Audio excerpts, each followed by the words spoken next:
শেখ হাসিনা সরকারের পতন হওয়ার পরও শিল্প কারখানায় ভাঙচুর ও আগুন দেওয়ার ঘটনায় শঙ্কিত রপ্তানি খাত। প্রিয় নম্বর সেট করে বিকাশে সেন্ড মানি করুন ফ্রি। নতুন সরকার দায়িত্ব নেয়ার আগে দ্রুত সেনাবাহিনীর কাছে নিরাপত্তা চান দেশের শীর্ষ ব্যবসায়ীরা। বুধবার রাজধানীতে আয়োজিত এক সংবাদ সম্মেলনে ব্যবসায়ীরা বলেন, যে কোনো মূল্যে রপ্তানি খাতকে নিরাপত্তা দিতে হবে। কারখানা ধ্বংস করে দেশ সামনে যেতে পারবে না বলেও জানান তারা। তৈরি পোশাক খাতের জুলাই মাসের বেতন 15 আগস্টের আগে পরিশোধ করা সম্ভব হবে না বলেও জানান ব্যবসায়ীরা। অনেক কারখানায় বেতন দেয়া নিয়েও শঙ্কিত তারা। ব্যবসায়ীরা জানান, কোনো অবস্থাতেই রপ্তানিকে ক্ষতিগ্রস্ত করা যাবে না। অর্থনীতি ধ্বংস হলে ছাত্র জনতা রক্তে অর্জিত মুক্তি মলিন হয়ে যাবে।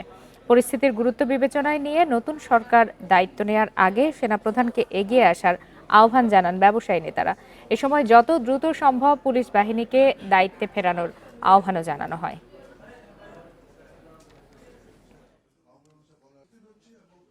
ওয়ার্কারদের সেফটি কোথায় এবং মালিকদের সেফটি কোথায়, এবং সেখানে যে পরিমাণ যে ক্ষতি হচ্ছে সেগুলো দেশ এবং জাতির ক্ষতি হচ্ছে।